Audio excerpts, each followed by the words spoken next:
اس کے بعد ہی تم یہاں ٹھہر سکتے ہو۔ ہماری بستی میں اس طرح تمہیں گھومنے کی اجازت نہیں ہے، یہاں پر ہر ایک پر نظر رکھی جاتی ہے۔ سلطان خاموش ہو گئے تھے۔ وہ کچھ کہنا چاہتے تھے، بات بنانا چاہتے تھے، لیکن انہیں موقع سردار سے ملنے کا مل رہا تھا۔ اگر وہ اس موقع کو ضائع کر دیتے تو یہ ان کی بہت بڑی بے وقوفی ہوتی۔ انہوں نے سر کو ہلکی جنبش دی تھی اور سردار کے پاس جانے کی خواہش ظاہر کی تھی۔ وہ لوگ سلطان کو لیے سردار کی جانب بڑھنے لگے تھے۔ جگہ جگہ آگ جل رہی تھی، لوگ بیٹھے خوش گپوں میں مصروف تھے اور ان کے ہاتھوں میں موجود مشروب دیکھ سلطان سمجھ گئے تھے کہ وہ لوگ کیا نوش فرما رہے ہیں۔ انہوں نے سر جھٹکا تھا اور اپنے قدم ان لوگوں کے پیچھے بڑھائے تھے۔ ان کا دل عجیب سی کیفیت سے دوچار تھا، دل ہی دل میں وہ اللہ تعالیٰ کا نام لیتے جا رہے تھے۔ انہیں معلوم نہیں تھا کہ آج ان کے ساتھ کیا واقعہ پیش آنے والا ہے جو ان کی زندگی پر اتنا اثر انداز ہوگا۔ وہ جیسے ہی بڑے خیمے میں داخل ہوئے، وہاں موجود تمام لوگ ان کی جانب متوجہ ہوئے تھے۔ اونچا لمبا دراز قد، چوڑی جسامت اور اس پر کالا لباس پہنے وہ کوئی عام انسان کبھی لگتے ہی نہیں تھے۔ بے شک انہوں نے عام مسافروں کا لباس زیب تن کیا ہوا تھا، لیکن ان کی چال اور ان کا رعب ہی سامنے والے کو متاثر کر دیتا تھا۔ تخت پر بیٹھا یہودیوں کا سردار بے ساختہ اپنی جگہ سے کھڑا ہو گیا تھا۔ سردار کو کھڑا ہوتا دیکھ وہاں موجود تمام لوگ ہی کھڑے ہو گئے تھے۔ سلطان سردار کو ہی دیکھ رہے تھے۔ یہودیوں کا سردار ان کو دیکھتے ہوئے بولا، کون ہے یہ شخص اور یہاں کیوں لے کر آئے ہو؟ اجازت نام کی بھی کوئی چیز ہوتی ہے، بنا اجازت کے آنے کا مطلب جانتے ہو تم لوگ؟ جبکہ ایک یہودی سپاہی سردار کی جانب دیکھتے ہوئے بولا، سردار محترم معافی چاہتے ہیں، آپ کی اجازت بغیر ہم خیمے میں آئے۔ دراصل یہ آدمی ہماری بستی میں گشت کر رہا تھا اور ہر ایک انسان کو بہت غور سے دیکھ رہا تھا۔ یہ کون ہے ہم سمجھ نہیں پا رہے ہیں، آپ اپنے طریقے سے ان سے پوچھ لیں۔ جبکہ سردار نے سلطان کی جانب دیکھا تھا اور ایک متاثر کو نگاہ ڈالی تھی، مگر فوراً اپنے تاثرات پر قابو پا لیا تھا اور سوالیہ لہجے میں بولا تھا، ہاں کون ہو تم اور ہماری بستی میں کیا کرنے کے لیے آئے ہو؟ اس سردار کی آواز بھاری سی تھی۔ سلطان اس آدمی کی جانب دیکھتے ہوئے بولے، بھائی صاحب، ہم نے آپ کے ساتھیوں کو بتا دیا ہے، ہم مسافر ہیں، راستہ بھٹکی ہیں، آپ کی بستی تھوڑی پرکشش نظر آتی ہے، اس لیے گھوم پھر کر دیکھ رہے تھے۔ اگر آپ کو لگتا ہے کہ ہم مشکوک ہیں تو ہم آپ کے خیمے میں ہی بیٹھ جاتے ہیں، صبح کا سورج طلوع آفتاب ہوتے ہی ہم نکل جائیں گے۔ جبکہ وہ سردار سلطان کی جانب دیکھتے ہوئے بولا، بہت تیز آدمی ہو، باتوں میں الجھانا کوئی تم سے سیکھے، بیٹھ جاؤ۔ اور ان دونوں سپاہیوں کو اس سردار نے باہر بھیج دیا تھا، جبکہ سلطان اس کے ساتھیوں کے ساتھ ہی بیٹھ کے تھے۔ چند پل مزید گزرے تھے کہ 4 حسین دوشیزائیں خیمے میں داخل ہوئی تھی۔ سلطان نے آنکھیں بند کر کے استغفر اللہ کا ورد جاری رکھا تھا۔ وہ سردار سلطان کی جانب دیکھتے ہوئے بولا، یہ حسین دوشیزائیں ہم نے مصر سے منگوائی ہیں، وہاں کی یہ زینت ہے، مگر آج ہی ہماری محفل میں 4 چاند لگائیں گی۔ آپ کو ایسی محفلیں پسند ہیں؟ سلطان نے دھیرے سے سر نفی میں ہلایا تھا اور خاموشی سے نگاہیں جھکا کر بیٹھ کے تھے۔ وہ سردار سلطان کی جانب دیکھتے ہوئے سوالیہ لہجے میں بولا، کیوں، آپ مسلمان ہو؟ سلطان کا دل عجیب سی کیفیت کا شکار تھا، ان کا بس نہیں چل رہا تھا وہ اس بات کو قبول کر لے، مگر اس پل کو وہ بے بس تھے۔ انہوں نے سر کو نفی میں ہلا دیا تھا۔ تھوڑی دیر بعد ہی محفل کا آغاز ہو گیا تھا۔ وہ دوشیزائیں دھن پر اپنے جسم کو بہت ہی خوبصورت انداز میں حرکت دے رہی تھی۔ ان کا لچکتا جسم وہاں موجود ہر مرد کے جذبات کو ابھار رہا تھا۔ سلطان کا دل چاہ رہا تھا کہ وہ اس محفل سے اٹھ کر چلے جائے، لیکن نہ جانے کیوں سلطان کو ایک عجیب سا احساس ہو رہا تھا۔ ایسا لگتا تھا جیسے یہاں کچھ عجیب ہونے والا ہے، اور ان کے سوچنے کے بالکل ٹھیک مطابق سردار کے برابر میں بیٹھا وہ شخص سلطان کی آنکھوں میں کھٹر گیا تھا۔ اس کے ہاتھ مسلسل کانپ رہے تھے۔ یہاں رقص کے علاوہ بھی کچھ ہو رہا تھا۔ اچانک ہی 2 سپاہی بڑے سے تھال میں شراب کی بوتل یہ داخل ہوئے تھے۔ سلطان نے اپنے آپ کو بہت مشکل سے قابو کر رکھا تھا۔ فوراً ہی رقص کو روک دیا گیا تھا اور ان 2 دوشیزاؤں کو باہر بھیج دیا گیا تھا۔ شراب کا ایک دور چلا تھا اور جیسے سلطان کی طرف شراب بڑھائی گئی تو انہوں نے نفی میں سر ہلا دیا تھا اور اس یہودی سردار کی جانب دیکھتے ہوئے بولے تھے، ہم شراب نوشی نہیں کرتے۔ یہودیوں کا سردار بے ساختہ بولا، وجہ بتاؤ، مرد ہو کر شراب نہ پیو، یہ تو مرد ذات کی توہین ہے۔ ہماری محفل میں شراب تمہیں ہر حال میں پینی ہوگی۔ اگر تم نے شراب پینے سے انکار کیا تو ہم تمہارے ساتھ سختی سے پیش آئیں گے۔ جبکہ سلطان نے اس یہودی کی جانب دیکھا تھا اور دھیمے لہجے میں بولے تھے، ہمیں یہ شراب ہضم نہیں ہوتی، اگر ہضم ہو جاتی تو ہم ضرور پیتے۔ وہ ہر مسئلے کو بہت مصلحت سے حل کر رہے تھے، اگر وہ ذرا بھی یہاں پر غصہ یا پھر اپنی طاقت کا مظاہرہ کرتے تو کبھی بھی اپنے مقصد کو پورا نہ کر پاتے۔ اور یہودیوں کا سردار بھی ساختہ بولا تھا، تم واقعی یہودی ہو یا پھر ہمیں بیوقوف بنا رہے ہو؟ سلطان کو عجیب سی گھبراہٹ ہونے لگی تھی، انہیں اس ماحول میں سانس لینے میں بھی دشواری ہو رہی تھی۔ وہ فوراً اپنی جگہ سے کھڑے ہوئے تھے اور خیمے سے باہر آ گئے تھے۔ خیمے میں موجود تمام لوگوں کے درمیان ہلچل مچ گئی تھی۔ سلطان خیمے سے باہر آ کر گہری گہری سانس لے رہے تھے، ان کا دل عجیب سی کیفیت کا شکار تھا۔ یہودیوں کا سردار اور اندر بیٹھے تمام لوگ باہر آ کر سلطان کو گھیر چکے تھے۔ آس پاس موجود تمام لوگ سلطان کے قریب ہو گئے تھے۔ سلطان واقعی میں مشکوک لگ رہے تھے۔ یہودی سردار سلطان کی جانب دیکھتے ہوئے بولا، کیا ہوا ہے؟ تم شراب پینے سے انکار کیوں کر رہے ہو اور ہمارے خیمے سے باہر کیوں آئے ہو؟ وہ آئی برو اچکائے سلطان سے سوال گو تھے۔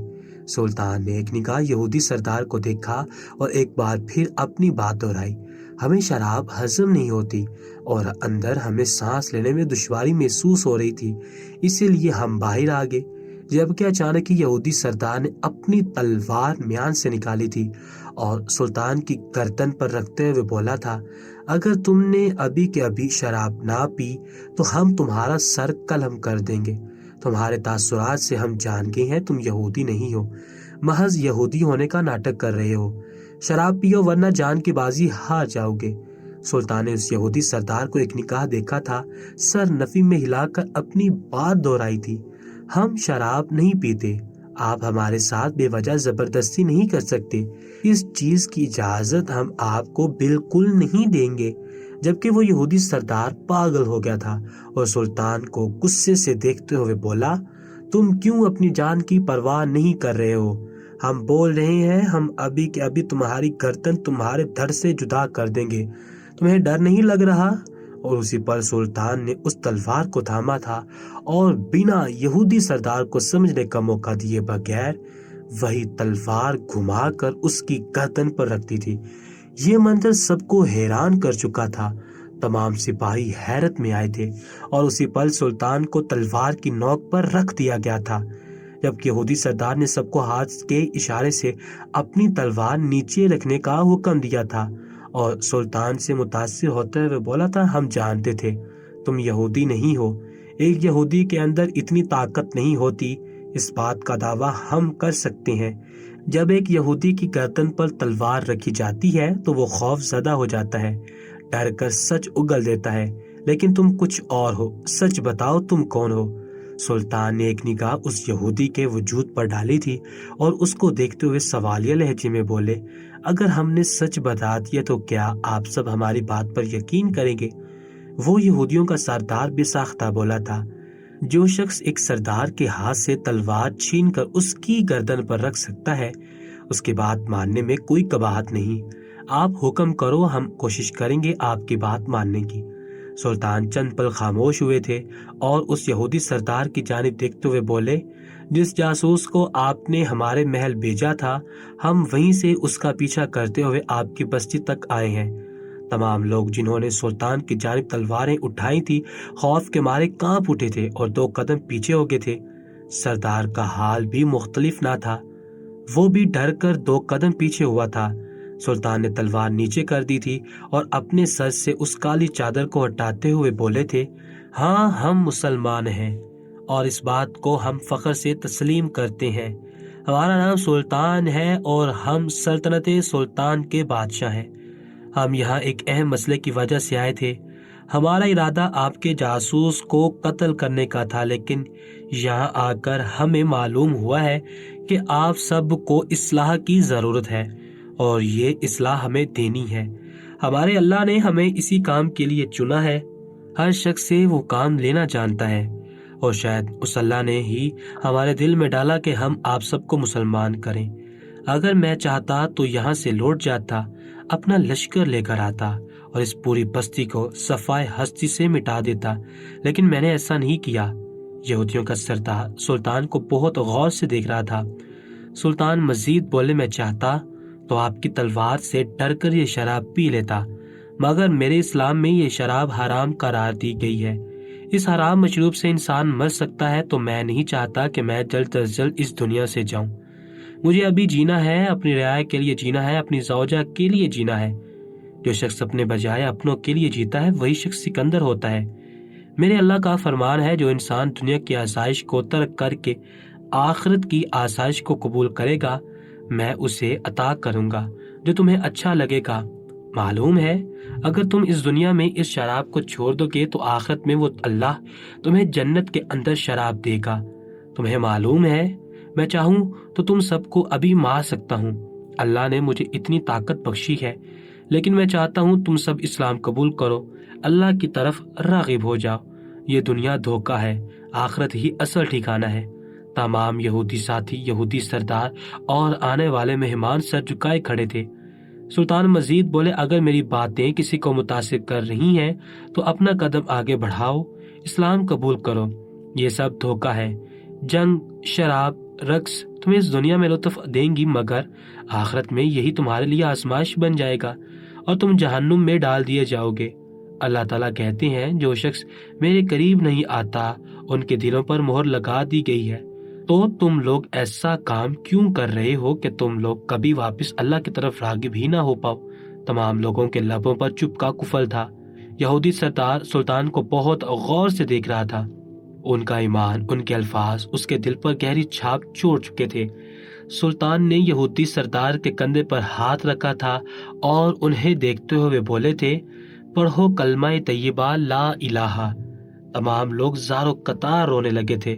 اس یہودی سردار کے ہاتھوں میں موجود وہ چھوٹا چاقو جو انہوں نے سلطان پر وار کرنے کے لیے نکالا تھا، وہ ہاتھ سے گر گیا تھا۔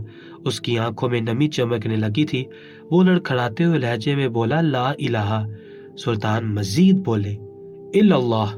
ان کے ساتھ ہی تمام لوگوں نے یہ جملہ دوہرایا تھا، محمد الرسول اللہ۔ اور اسی پر تمام یہودی گھٹنوں کے بل زمین بوس ہوئے تھے اور محمد الرسول اللہ بول کر سجدے میں گر گئے تھے۔ سلطان کی نگاہیں بے ساختہ پیچھے کی جانب گئی تھی۔ وہی رقاصہ زاروں قطار رو رہی تھی اور سجدے میں تھی۔ سلطان کے لبوں پر مسکراہٹ آئی تھی۔ انہوں نے جو دعا مانگی تھی وہ اس رب تعالیٰ نے قبول کر لی تھی، اور بے شک اللہ آزمائش میں ڈال کر اپنے بندے کو اپنی طرف ضرور بلاتا ہے۔ یقیناً ان یہودیوں کا وقتی آزمائش ختم ہو گیا تھا اور بہترین وقت شروع ہو چکا تھا۔ سلطان کی وہاں بہت آؤ بھگت کی گئی تھی، اور اس کے بعد سلطان یہودی سردار سے اجازت لے کر اپنے محل کی طرف راغب ہو گئے تھے۔